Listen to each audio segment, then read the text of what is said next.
Kolkata high court division bench रे तेहेन कांग्रेस नेता तपन दत्तवा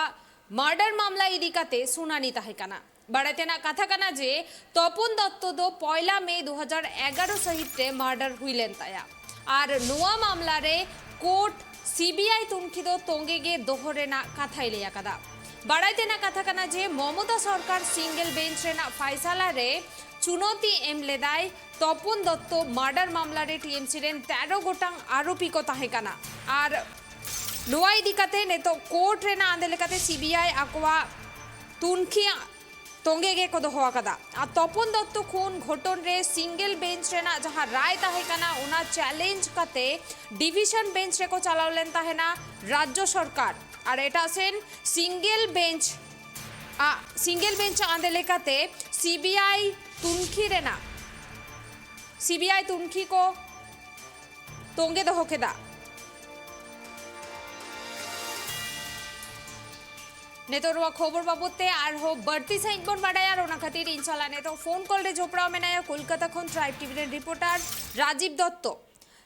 दा तपन दत्त खुनेर घटनाय सिंगल बेंचेर रायके चैलेंज जानिए डिविजन बेंचे गिয়েছিল राज्य सरकार और ए निये सिंगल बेंचेर सीबीआई तदन्तेर निर्देश बहाल राखलो कलकाता हाईकोर्टेर प्रधान বিচারপতি কি আপডেট আছে এই ব্যাপারে আমাদের বিস্তারিত জানাও। প্রথমেই বলি যে বালি তপন দত্ত খুন জানো যে তৃণমূল নেতা ছিলেন এবং খুব সেন্সিটিভ যখন খুন হয়েছিলেন এই নিয়ে হইচই পড়ে গিয়েছিল এবং সেই সময় প্রতিমা দত্ত তপন দত্তের স্ত্রী তিনি অভিযোগ করেছিলেন যে এই খুনের পিছনে রাজ্যের এক মন্ত্রী হাওড়ার মন্ত্রী যেটা অরূপ রায়ের বিরুদ্ধে তার অভিযোগ ছিল। তো এই রাজ্য সরকার সেই সময় তিনি তখন থেকে দাবি করেছিলেন যে এটা সিবিআই তদন্ত হোক। রাজ্য সরকার সেই সময় সিআইডি তদন্তের নির্দেশ দেয় এবং সিআইডি তদন্ত করে প্রতিমা দত্তের যে অভিযোগ অর্থাৎ অরূপ রায়ের বিরুদ্ধে অভিযোগ মন্ত্রী অরূপ রায়ের বিরুদ্ধে অভিযোগ সিআইডি খারিজ করে দেয় এবং যে চার্জশিট দিয়েছিল সেখানে কিন্তু অরূপ রায়ের নাম ছিল না। এর বিরুদ্ধে প্রতিমা দত্ত তিনি কলকাতা হাইকোর্টের সিঙ্গেল বেঞ্চে মামলা করে কিছুদিন আগেই সিঙ্গেল বেঞ্চ সিবিআই তদন্তের নির্দেশ দেয় এবং এই ঘটনা সিবিআই অলরেডি তদন্তও শুরু করে। তো ইতিমধ্যে কিছুদিন আগেই রাজ্য সরকারের তরফ থেকে কলকাতা হাইকোর্টের ডিভিশন বেঞ্চে এই নিয়ে মামলা করা হয়, এই সিবিআই তদন্তের আপত্তি জানিয়ে মামলা করা হয়। আজকে প্রধান বিচারপতি ডিভিশন বেঞ্চ অর্থাৎ জাস্টিস প্রকাশ শ্রীবাস্তবের ডিভিশন বেঞ্চ তারা রাজ্য সরকারের যে আবেদন ছিল অর্থাৎ সিবিআই তদন্ত আটকাতে যে তারা আবেদন করেছিলেন সেটা খারিজ করে দিয়েছে। অর্থাৎ রাজ্য একটা বড় অস্বস্তির মুখে পড়লো, কারণ আজকে যে ডিভিশন বেঞ্চ তারা জানিয়ে দিল যে সিঙ্গেল বেঞ্চের যে রায় অর্থাৎ সিবিআই তদন্ত করার যে নির্দেশ সিঙ্গেল বেঞ্চ দিয়েছে সেই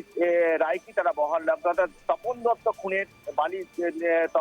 খুনের তদন্ত করবে কিন্তু সিবিআই, যেটা পুজোর মুখে রাজ্য সরকারের কাছে একটা বড় সেটব্যাক বলা যায়। কারণ রাজ্য সরকার চাইছিল, কারণ যে অভিযোগটা প্রতিমা দত্ত তপন দত্ত স্ত্রী প্রতিমা দত্ত তিনি করে আসছেন অরূপ রায়ের বিরুদ্ধে এবং আরো কিছু তৃণমূল নেতার বিরুদ্ধে। অর্থাৎ বুঝতেই পারছো সেরকম একটা অবস্থায় দাঁড়িয়ে রাজ্যের অনেক বিষয় নিয়ে কিন্তু সিবিআই তদন্ত হচ্ছে এবং একটা রাজ্যকে অস্বস্তির মধ্যে পড়তে হচ্ছে। তার মধ্যে স্কুল সার্ভিস কমিশনে বিভিন্ন রকমের স্কুল শিক্ষক নিয়োগ দুর্নীতি নিয়ে তদন্ত হচ্ছে এবং সেই জায়গায় দাঁড়িয়ে পুনরায় সিবিআই আজকে সিবিআই ডিভিশন বেঞ্চ সিবিআই নির্দেশ দিল তপন দত্ত যে নির্দেশ সিঙ্গল বেঞ্চ দিয়েছিল সেই নির্দেশই বহাল রাখলো। অর্থাৎ এতে অস্বস্তি বাড়ালো, কারণ প্রতিমা দত্তের অভিযোগ ছিল রাজ্যের মন্ত্রী অরূপ রায়ের বিরুদ্ধে এবং আরো কিছু তৃণমূল নেতার বিরুদ্ধে। অর্থাৎ সিবিআই কিন্তু এখন জোরদার তদন্ত করতে পারবে, কোনো অসুবিধা রইল না। কিন্তু অস্বস্তি পূজার মুখে এই ধরনের যে নির্দেশ অর্থাৎ ডিভিশন বেঞ্চ যে নির্দেশ দিল আছে সেটা পুজোর মুখে তৃণমূলকে আরো অস্বস্তির মধ্যে ফেলে দিল, তাতে কোনো সন্দেহ নেই। কুনামি ধন্যবাদ রাজীব দা। আবুনিয়েল কি আবন তপন দত্ত যাহা মার্ডার মামলা তাহেকানা উনিরেন ওরা এরা অভিযোগ লে তাহেনে যে নুয়া ঘটন সাউদো জোপড়া মেনাকুয়া অরূপ রায় সাউতে আরহো আড়ি আইমা টিএমসি রেন নেতা আর ওনা ইদিকাতে পনদ সরকার চালাওলেন তাহেনে সিঙ্গেল বেঞ্চ রেনা রায় চ্যালেঞ্জ কাতে চালাওলেন তাহেনা ডিভিশন বেঞ্চ রে রাজ্য সরকার আর নোয়া ইদিকাতে सिंगल बेंच रे सीबीआई तुनखी तोंगे दोहरे ना आंदे को एम केदा और ने तो सीबीआई नुआ घटन इदी काते आरहो को तुनखी तलाश दाड़े और पुजो मारांग रे नुआ इदी काते ने तो राज्य सरकार आरहो मिधाव एटके टोड़े रे पाड़ावे नाय।